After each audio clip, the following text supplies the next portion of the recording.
What's up, and welcome back to the greatest teacher of all time, where I, Quincy Dawson, interview teachers of color to type their personalities, strategies, and philosophies on education.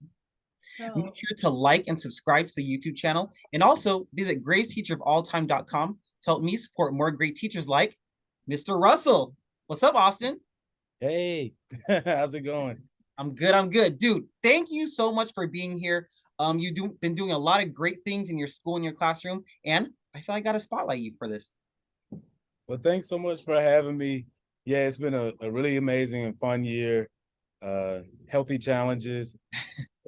This is a nice cherry on top to be able to talk to you and, share a little bit about what's been going on.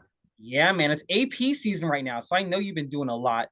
But we were kind of talking before we started recording, and I want to say to everyone, you were actually recommended. Someone went to greatesteacherofalltime.com and clicked on submit a teacher to highlight you, Mr. Russell. You said you have an idea of who did it, but I want to tell you right now, it was actually multiple people who submitted your name. What? Oh Yeah, man. my Yeah. no. So I'm gonna this, get emotional. Okay. yeah, man, this is your time to get your flowers. So we're about to get into it. So really interesting. How I found out about you and your school in general is I actually met one of your students. They were out selling their clothing because I guess for a school project, the students have to like go out and do things like that. Can you tell me about that? Yeah, okay. So a cool thing at the school I'm with is it's the New School of Atlanta. And so a big part of the school's just mantra and like embedding the DNA is to have the students apply their knowledge and apply themselves outside of the four walls. So whoever you met, they were either in like an entrepreneurship class or if it's another person that I'm thinking of, they actually took their entrepreneurial ideas when they had the class as a lower classman, and they've expanded into a full-fledged business that they do with school and outside school. Actually, there's a couple of students like that. So I don't know. I have no idea who you're talking about. There's like 10 students, and I'm thinking, what group did you meet out and about? That is super cool. Yep, I'll never tell. I'll never tell. But I think that just goes to show that your school is doing a lot of great, cool, innovative things, but you're also playing a big part of it. So the first thing I want to get into is that you started your own school-wide recycling program, right? Yeah, we could say that. Can you tell me about this? So I know you spearheaded in getting it started, but like, what made you do this? Why is this important to you? Yeah, so this was my first year there, and when I came in, as a teacher for environmental science and biology, I just kind of like looked around and saw some opportunity for them to recycle. It seemed like that type of place. So I thought there's no way, that I could do anything more for the school than what they had. Because a lot of the students and the faculty, they're very conscious of the environment, very conscious of, social emotional health. So I thought I'd just go with the flow, but I saw that we didn't have a recycling program. And so it actually came from conversing with some of my other colleagues who live in the neighborhood. And they were sharing with me that they take some of their items to recycle, and they were naming some recycling centers around the place. And one that stuck out that was really close and super good was Charm City, Atlanta.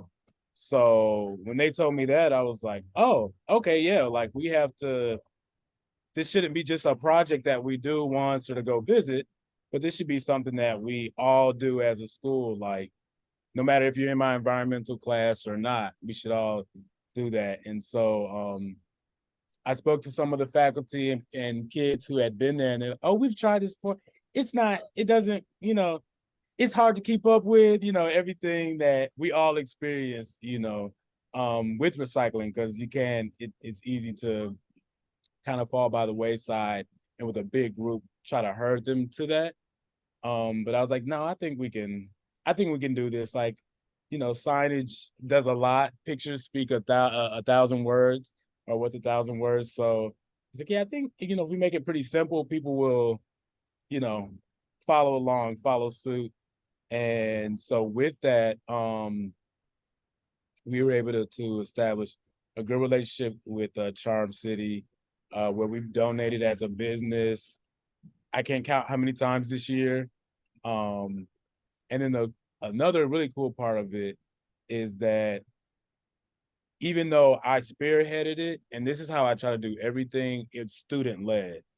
So I like set it up to where you have to really work hard not to recycle, and then, but to take the donations, I was like recruiting students like, hey, we're in high school, like we can drive. It's the new school. So, it's really easy for us to get permission to do something out in the community that's productive like that. And so I was like, hey, every Thursday, I need 2 seniors. Okay, the next Thursday I need 2 juniors. And we just kind of did it like that. So the kids actually took the donations to Charm. And then I got to go to and, you know, have fun and get to know them more and everything like that. So it was like a win-win. Yeah, and that's great. And because I guess it started from your environmental science class, but now it's school wide, like the whole school's doing it. Yeah. Yeah. I Why? started just the seniors. I was like, I wanted them to, have something that they could leave behind and say, this was started in our year. But then after it just kind of caught on and everyone just did it. And then other students, volunteered and were pretty, easygoing about taking the donations themselves. And yeah. Man, that's great. I love how it's not just your class, like it's everybody too. And some of the more innovative things you're doing at the school is this thing called Foodscape. Can you tell me about that?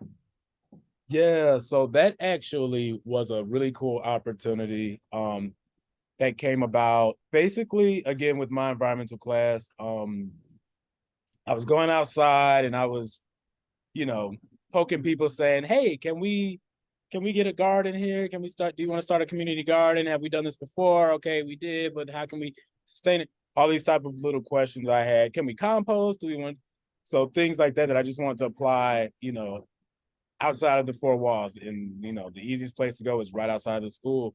And I'm not sure if word got back to our co-founder of the school, but I know that she had already had a passion for developing something like that. What But wait, what exactly is a Foodscape though? I don't think I'm familiar.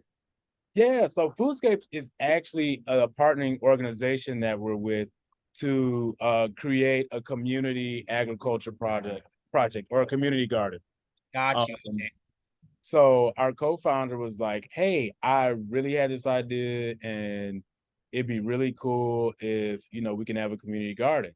And I was like, "That's cool. I've been asking around to start a community garden." And then they commenced to let me know that there's a whole plot of land that I had no idea. I just thought like our signs, but I wasn't thinking that's our land. So we have land that's pretty much uninhabited. It's just a nice little lot on the corner of Memorial Drive there, and they're like, "That's ours," and I was like, all of that's ours." So, okay, cool. So together we partnered with Community Foodscapes of Atlanta, um, abbreviated as COFO, and so yeah, we're developing a cool like community garden, not just for our students, but for other organizations around and our neighbors, because we are, even though we're an urban school, I think the design is it's very much like a neighborhood school type of feel. Um, Okay. And so so yeah, and so I guess is the plan to like use the things in the garden, or like I'm assuming you're going like vegetables and things like that to give away to the community or to sell to the community. yeah, definitely. So and then to invite the community in. So right now we're breaking ground on it. We had lots of like mulberries and some invasive trees. Just things were just growing. It was a nice, beautiful barrier almost to this uncharted land that we, are not using on a daily basis. So the first thing is for us to demolition all of that.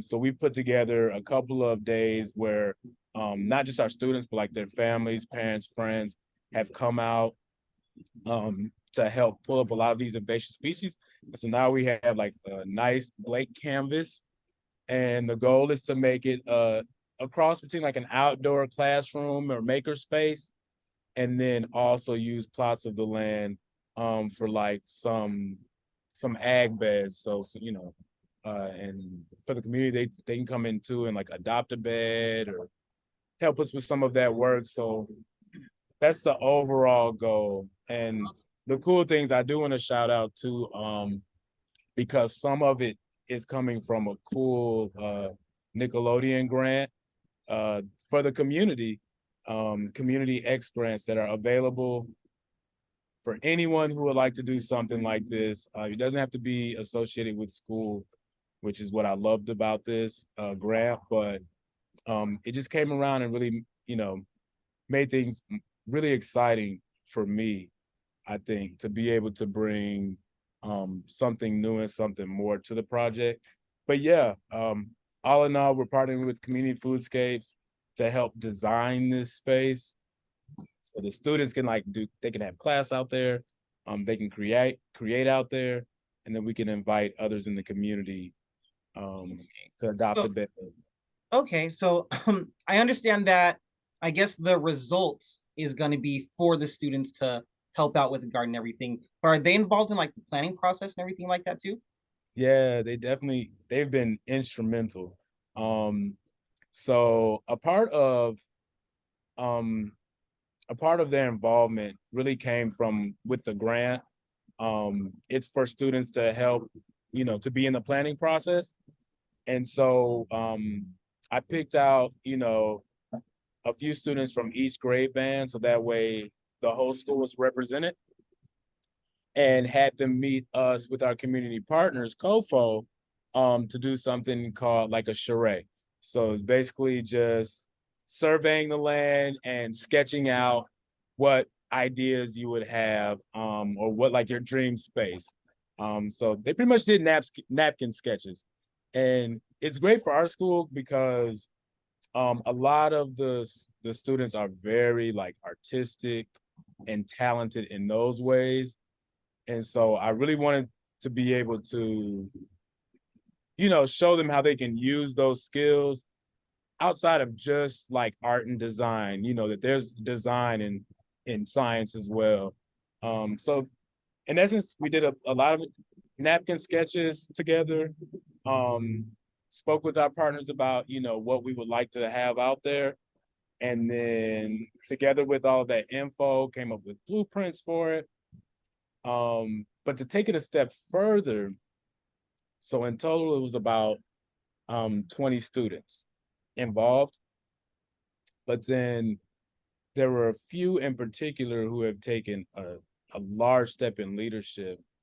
And one of my seniors actually in my environment class, so proud of, she just really, she enjoyed it so much that I think she had an internship, um, and she switched over to work with our partners because she was just so, you know, so entranced in that type of work.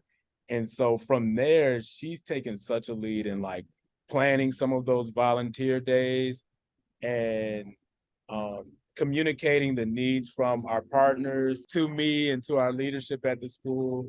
And it's that's the part that I like. So you know, I love the science, I love the subjects that I teach, you know, but I left the laboratory to teach and to see growth in others. And so seeing, you know, like the growth that she had and other students have had to take these opportunities and kind of just run with them, that's like been a big blessing to me.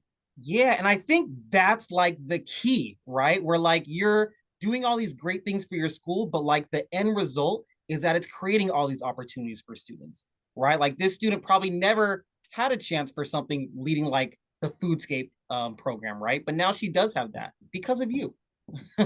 Yeah, pretty cool. Yeah, man, that's great. That's great. And another thing too, right? So, I taught high school physics, and with a lot of the things I did, I like to make it like hands-on learning experiences. But it sounds like you kind of took that to the next level with one of your school field trips. right? So you took the entire school to the, if I can say it right, Okefenokee Swamp, right? Can you tell me about this? What Yeah, made you take the whole school there? it was amazing. So I'll preface it by saying, we are a small private school.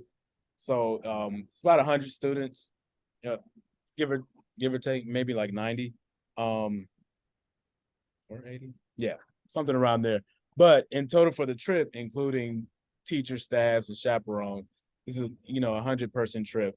And it started basically, so I had a lead to meet with someone reached out. They wanted to actually um engage the community in the Okefenokee.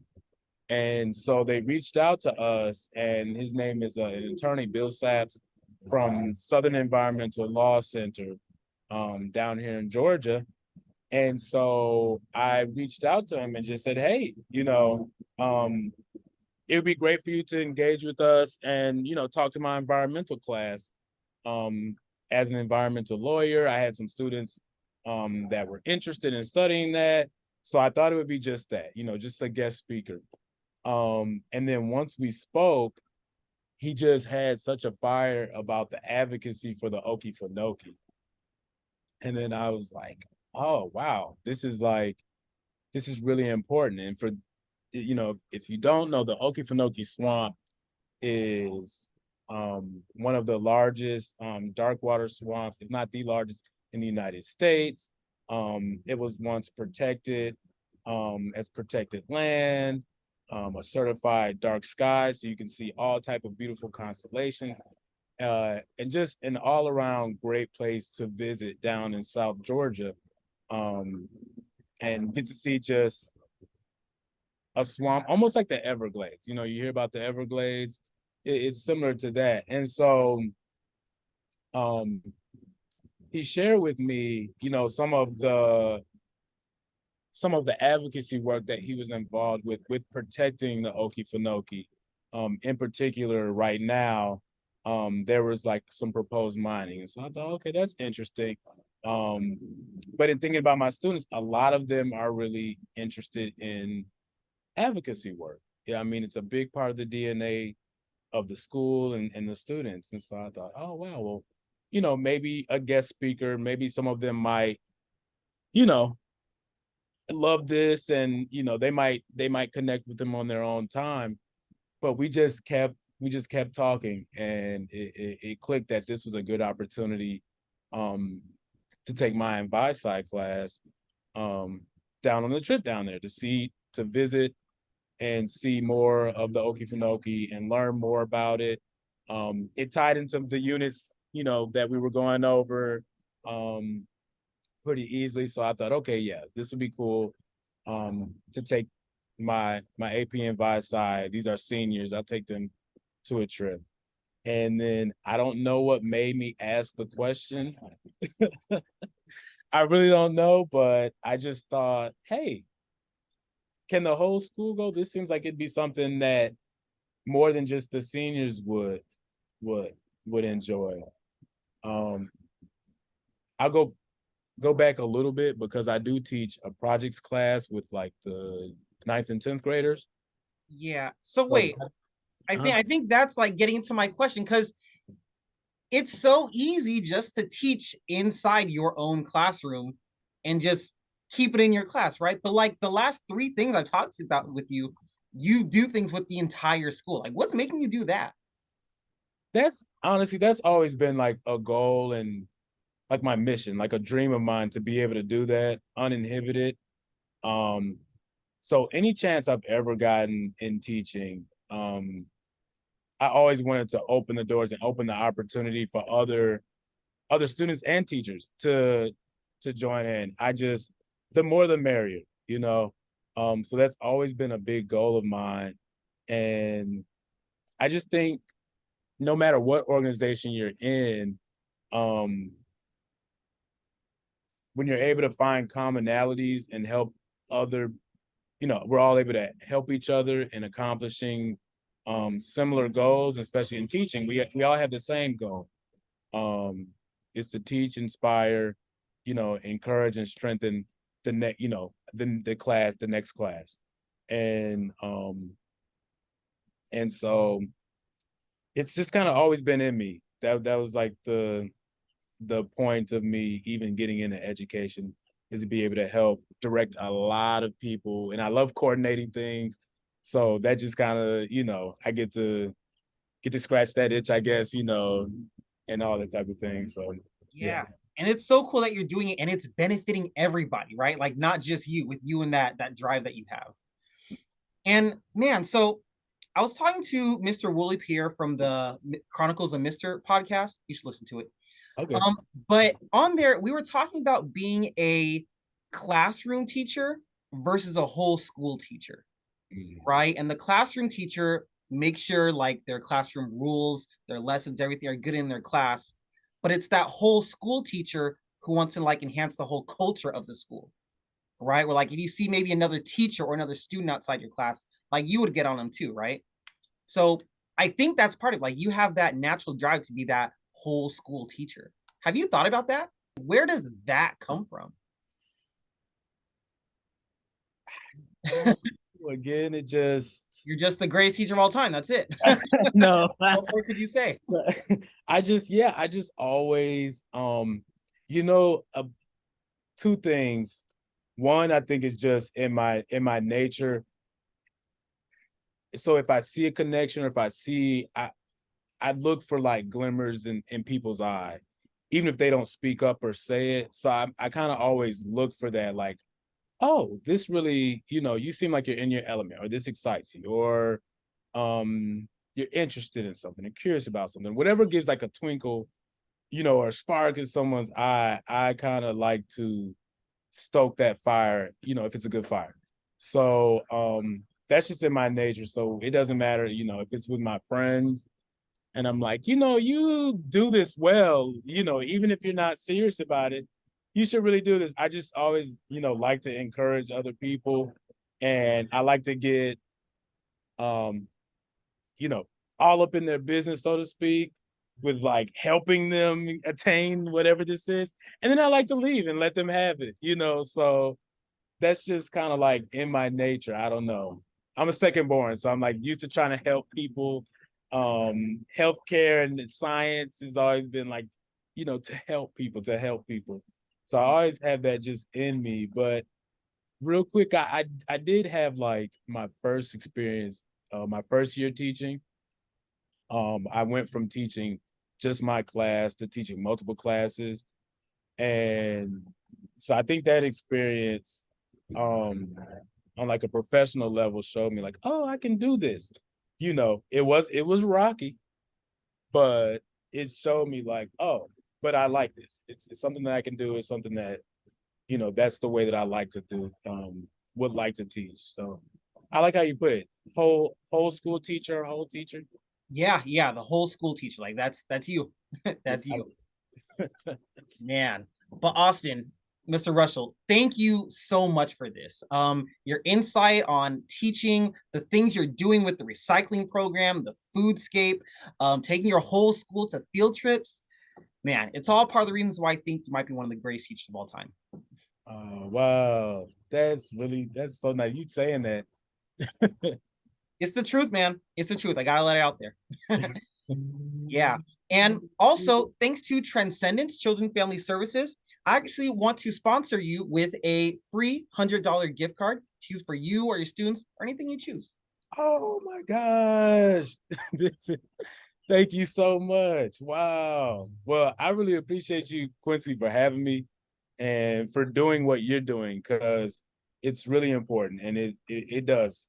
Your goal of, reaching out to other teachers and inspiring them, it is definitely inspired me. You inspired me this evening. So thank you so much. Yeah, this is really nice. Yeah, no, thank you. You deserve it. And also, that's not the end. With the support of Everyday Educate, we'd actually like to sponsor one of your classes with a class pizza party. Sweet. Yeah. Okay. Yeah, man. So yeah, after the cameras go off and everything, I'll get your address and figure out how to get this gift card and those pizzas delivered to your classroom. Nice. Okay. Thank you so much. Yeah, it's definitely been an honor and a pleasure. Whoever nominated me, thank you all so much. I'll see you tomorrow, and I'll just be like, if I think it was you, I'm gonna be like, hey, come here, thank you. And if you don't understand the thank you, then I'm gonna just say thank you to the next person until until I get Yep. anywhere. You'll never know. You'll never I know. really appreciate it. I appreciate you. Definitely appreciate my school and all the schools I've taught at, all the students I've taught before, and colleagues I've worked with. I love the profession, and yeah, really happy with what I do. Yeah, man. I actually just thought of one more thing to ask you. So again, from these recommendations from people at your school, you've taught in the past, of course, but this is your first year at this current school, and you've already done so much. So maybe off top, candidly, how are you going to top this next year? Like, what do you have in store? Aha, that is the question. That's the question there. Um, I don't know. I'm gonna be consistent. I definitely, at the end of the year, you do kind of like your own review of things that you would like to implement. And so I already know there's like tons of things that I'm already like, oh yes, I really want to implement this. Um Definitely want to bring some technology. Oh, can I shout out one more thing? Because this is like kind of where I was thinking about. But I also worked really, really close with an inventor team. So there's something in Atlanta sponsored by Georgia Tech called the uh, Georgia Tech Inventor Prize, which is like a competition for inventors and entrepreneurs. You put that together, you get an inventor. And so they have that program or that competition for the college students, but they also have a K-12 competition. And so it was so much fun. I was able to grab a couple of the ninth graders at our school and work with them to create a really cool upgrade on a catalytic converter and aerosol spray cans to help combat CFCs, chlorofluorocarbons, and different like emissions and environmental things that hurt our ozone. And so the great thing is that we just came back from the competition a few weeks ago. We won a really cool award um, and prize that actually took us to the national competition. So I'm thinking now if we'll go to the national competition over the summer. And with that, we also won computer aided design software for the whole school. So that is definitely one goal that I want to do, which is to bring more technology into the school and allow a lot of the students to use some of these design softwares. Like I said, there's a really great designers at the school, really talented young people. And so I think just coupling that with some of the innovative things that we have in science and technology, they're going to be like the sharpest tax out here. So Man, that's out of one this thing I want world. to do. Bring some tech, bring some more tech. Um, but yeah, and shout out to the team. They were really excellent. Yeah, man. With you, that school, your students about to be unstoppable. Man, again, thank you. Awesome, Mr. Russell. You're really doing it. Thank you so much, Quincy, for everything you're doing. And I'll see you around. I'll catch you next time, maybe. Of course, of course. Also, thank you to everyone else for watching The Greatest Teacher of All Time, where I, Quincy Dawson, interview teachers of color, taught their personalities, strategies, and philosophies on education. Please make sure to subscribe to the channel and like the video. And if you really liked it, leave a comment for me and Mr. Russell to see. Also, if you are the greatest teacher of all time, or if you know the greatest teacher of all time, let me know. Go to greatestteacherofalltime.com and click on Submit a Teacher. Hope to see you soon.